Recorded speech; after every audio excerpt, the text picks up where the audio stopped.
이제 부산으로 가면은 전복민이 있죠. 전복민은 뭐 좋게 말하면 이해충돌이지만 그냥 업자가 서울시 아니 부산시 의회에 들어오고 국회에 들어와가지고 그 권한을 이용해서 공사를 따낸 사건이에요. 간단히 말하면. 해먹고 지 아버지는 일감 몰아주기 불법을 통해 가지고 일감 떼어주기 등을 통해서 증여세를 피하는 방식으로 자식을 돈을 벌게 해준 900억이 넘는 자산가를 만들어준 사건인데 놀랍더라고. 박형준이 국회의원하고 지역위원장 하던 시절에 전복민을 키워줬더라고.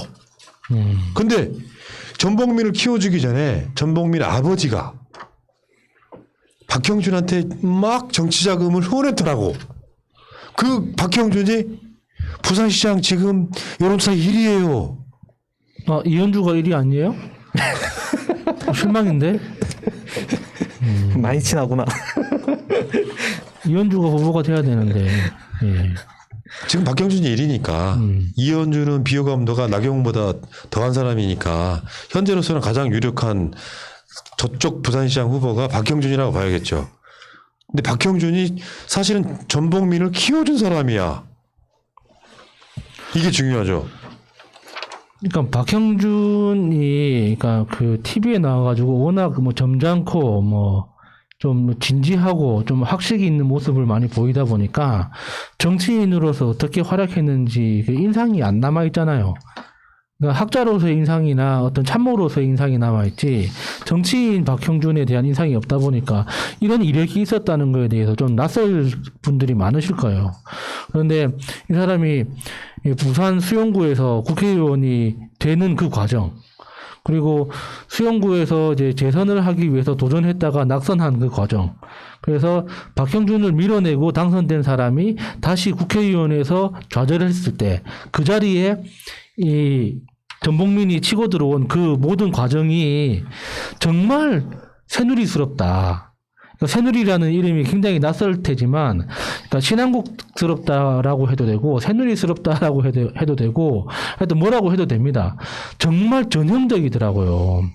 서로 뭐 그 후원금과 이 공천권이 이게 서로 엮여 있는, 서로 거래하는 방식으로 해가지고 정말 끈적끈적하게 하나하나 이렇게 거쳐왔다는 게 정말 이 수용구 구민들은 이 기사를 보면서 어떤 생각을 할지 진짜 궁금해요.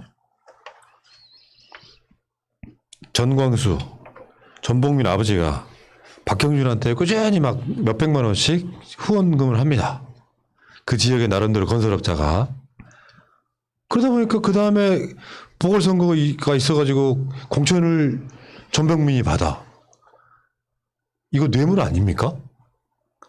우리 일반 언어로 보면? 그 국회의원 후원금이 최대 금액이 500만 원이거든요. 예. 한 번에 할 수 있는 최대 금액이 500만 원인데 그 500만 원을 두 번을 했더라고요. 정말 좋아하나 봐요. 웬만한 지지자가 아니고서는 그렇게 법을 위반하면서까지 이 후원금을 내는 게 쉽지가 않은데. 근데 그때 박형준이 그것뿐만 아니고요. 지방선거 앞두고는 현역 구청장한테 400만 원 후원 받습니다. 그게 유죄중이었죠. 웃기잖아요. 현역 구청장이 자기 지역의 국회의원한테 400만 원 후원해. 그리고 공천 받아. 정광수 같은 사람은 막 300만 원, 500만 원 이렇게 막 후원을 해. 아들 전복민이 공천을 받아. 이자가 다시 부산으로 돌아가서 부산시장이 되겠다고 나서고 있어요. 근데 이상하지 않아요? 박형준은 국회의원을 한 번을 했고 그 이후에는 동아대 교수 뭐 이러면서 이제 학자로서의 생활을 했단 말이에요.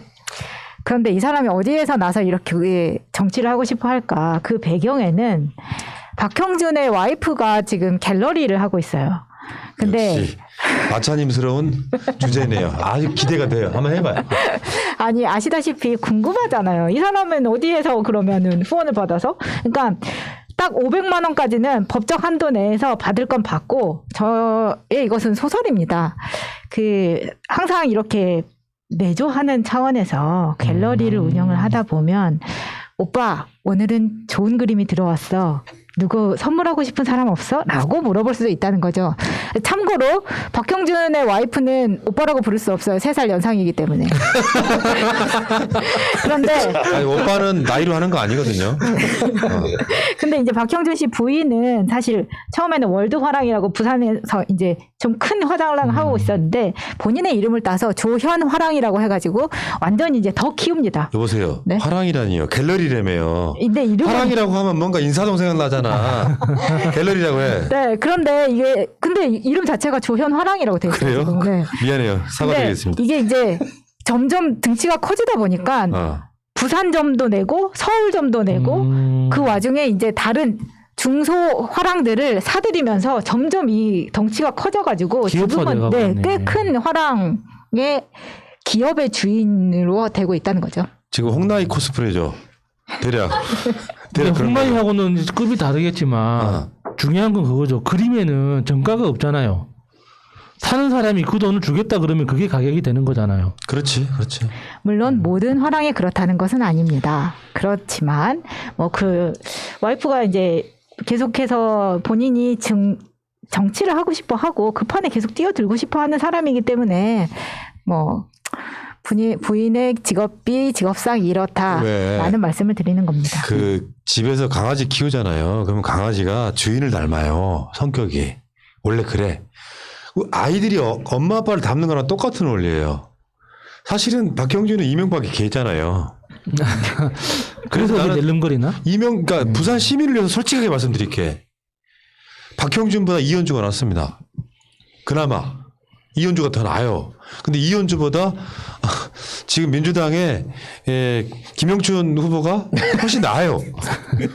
아니 그러니까 구조가 그렇다고.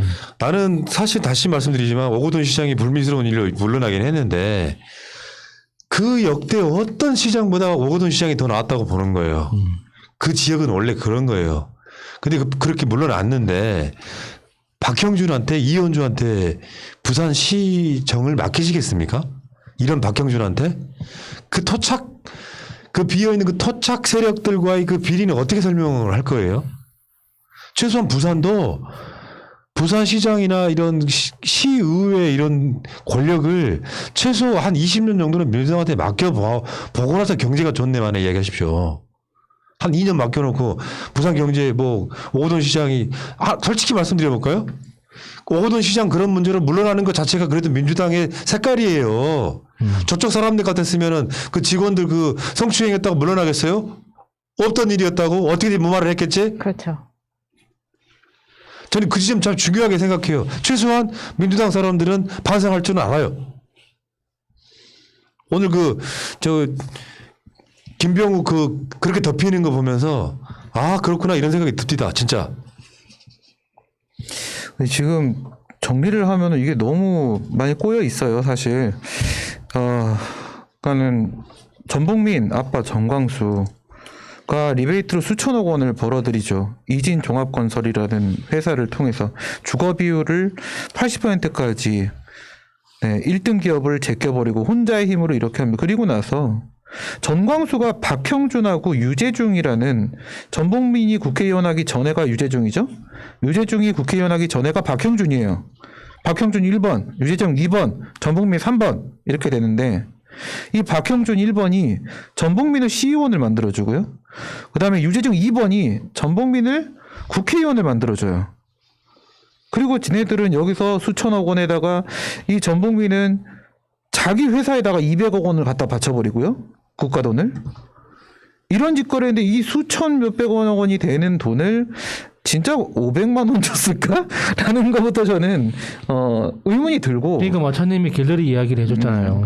이게 이렇게까지 꼬일 대로 꼬여 있는데 그래서 제 결론은 다시 한번 기회를 주십시오. 이 꼬일 대로 꼬여 있는 이 생태계를 민주당이 다시 한번 파괴할 수 있는 기회를 주셨으면 좋겠다. 부산도 가능성이 높아졌다고 보는 게 지금은 그러니까 지금 1월이기 때문에 시기상 지금 잠잠한데 2월에 가덕도 특별법 이슈가 되기 시작할 거예요.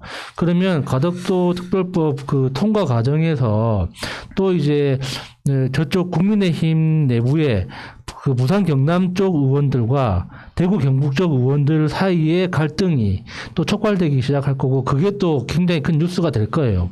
그렇게 되면 부산 시민 입장에서는 가덕도가 단순히 공항 한 개 유치하는 문제가 아니라 부산이 가지고 있는 그 천혜의 그 항구라는 환경과 그 기차라는 그 철도라는 그 가능성 그리고 가덕도 공항을 통한 그 화물 공항 전문 물류 공항이 또 새로 생겼을 때 부산이 또 어떤 잠재력을 가지고 성장할 수 있는지에 대해서 스스로 생각하는 계기가 되고 부산 시민들 스스로 서로 토론을 할 겁니다. 그러면 지금 당장 민주당이 꼴보기 싫지만 저 가덕도 공항이 정상적으로 특별법이 통과되고 공사가 진행되려면 여당의 힘이 필요한데 그러면은 부산시장을 갖다가 야당으로 꽂아놓으면 우리 부산 시민들한테 무슨 득이 되냐. 단기적으로 봐도 아무런 득이 안 된다고요. 아니 그리고 찾아보니까 이 박형준은 지난달에 가로세로 형무소에서 또 인터뷰도 했더라고요. 그래요? 그런 방송에 나간다는 것 자체가 굉장한 용기라고 생각합니다. 그리고 일단 호감이 너무 없는데 저는 이 사람 예전에 썰전에 나왔을 때부터 제가 썰전을 재밌게 보다가 끊은 게 이 사람 때문이에요, 사실은. 유시민 장관하고 할 때? 네. 그러니까 이 사람한테서 나오는 그 선민의식이 되게 역했는데 이거를 유시민 장관 앞에서도 그 선민의식이 발휘가 되더라고요. 저는 좀 그 부분이 너무 싫었었거든요. 원래 강아지는 주인을 닮는다고 했잖아요. 그렇습니다. 뭐 이런 선거를 통해서 민주당이 불리할 거야라고 생각하는 건 오산이에요. 부산에 이미 총선 때 44%의 민주당을 찍어준 분들이 계시고 오거돈 시장 뽑힐 때는 거의 55%의 부산 시민의 지지가 있었거든요. 물론 정치는 되게 단편적인 부분이 있죠. 그렇게 시장하라고 맡겨놨더니 뭐 성추행 논란으로 물러나고 그건 100% 잘못한 거 맞고 욕먹어도 싸지만 오거돈의 그 개인 실수 하나가 부산의 미래를 국민의 지임에게 맡기려고 하는 그 부분은 좀 우려스럽다 저는 생각이 들고 그중에 지지율 1위를 달리고 있다는 박형준과 전봉준, 전광수 등의 관계를 보아하니 그 토착 비리 못 끊어냅니다. 어떻게 되겠어요? 그런 식으로 해서 박형준은 부산시장이 되면은 그런 건설업자들한테 어마어마한 특혜를 전 주려고 할 거예요. 그러면 또 다시 전봉준 같은 국회의원들이나 시의원들 이런 사람들이 엄청 생겨나겠죠. 업자들이 시의회 같은 데 들어와 가지고 자기들 나름대로 해먹어버리는 시스템으로 갈 것이다. 전 그렇게 보는 거거든요.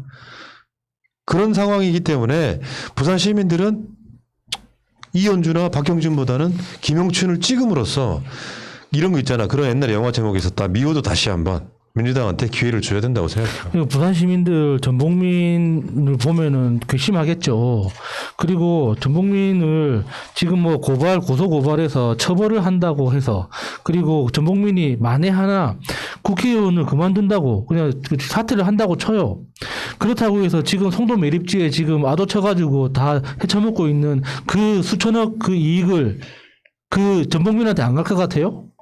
원래 그 전봉민이 누리는 이익의 절반은 서울 부산 시민들한테 돌아가야 되는 거예요. 그런데 그거를 시의원 할 때 이 짜고 쳐가지고 모든 게 전봉민 일가한테 돌아가도록 지금 만들어 놓은 거 아닙니까? 전봉민이 국회의원을 사퇴하더라도 그 돈은 전봉민한테 가게 돼 있어요. 그거를 생각해야 된다고. 그게 원래 부산 시민들의 몫이었는데 왜 전봉민한테 가게 되냐고요. 맞아. 이 보궐선거가 서울하고 부산하고 이렇게 있잖아요. 이슈를 세 개씩 이렇게 묶어볼 수가 있는데 서울은 우리가 잘 알고 있는 대로 부동산하고 성폭력하고 코로나 이 세 개를 중심으로 가게 될 거고 지난번에 이 얘기를 했었고 그다음에 부산 같은 경우에는 가덕도하고 성폭력하고 코로나 이 세 개로 움직이게 될 수밖에 없는데 이 가덕도라는 것은 우리에게 유리한 국면을 만들어 줄 거고 2월 달에 들어오면 특별법 들어오면 시간 문제일 뿐이고요. 성폭력 문제는 이번에 뭐 정진경이나 아니면 김병욱 문제로 인해서 너와 나의 문제가 아니다라는 것으로 결론이 났다라고 저는 생각을 하고요. 이거 서로 까서 뭐 서로 도움이 될 게 없어요. 그다음에 코로나 문제 같은 경우에는 이게 똑같이 이거 되게 신기한데 가덕도 특별법 2월이죠. 코로나 접종 2월 시작이 되거든요. 근데 2월에 우리가 백신 접종이 시작이 돼버리게 되면은 전 또 한 번 지난번 총선 때처럼 엄청나게 세계가 놀라는 일이 기적적인 일이 발생한다. 첫 번째, 빨리빨리 우리나라의 국민성 졸라 빨리 맞는다. 두 번째, 정부에 대한 코로나만큼은 신뢰성이 확실하죠. 거기다가 우리나라의 세계 최고의 건보 시스템, 건강보험 시스템에다가 우리는 신천지, 그리고 4월 총선, 그리고 수학능력 시험 등에서 안전하게 치렀던 기억이 있기 때문에 이것들을 이 신심을 바탕으로 하게 되면 코로나 백신 접종이 시작되자마자 순식간에 다 맞아버릴 거거든요. 이렇게 되면 성폭력은 유야무야로 게임 정리하고 전략적으로만 보면 가덕도하고 코로나 부분에서 완전히 승리를 가져가면 좀 부산이 오히려 이긴다 보거든요. 예. 그걸 하기 나름이에요. 그러니까 지금 어떤 분들 들어와가지고 부산은 뭐 절대 못 이겨 하시는 분들이 있는데 그분들이 어디 출신인지도 한번 우리가 그럼 한번 면밀하게 봐야 되고요. 네. 네. 다시 그렇죠. 말씀드리지만 이현주 누나가 워낙 강하니까. 그러니까 선거라고 하는 건 지지자들을 결집해서 투표장으로 나오게 하는 것이다. 네. 그런 면에서 민주당이 좀 더 공서적으로 갔으면 좋겠어요.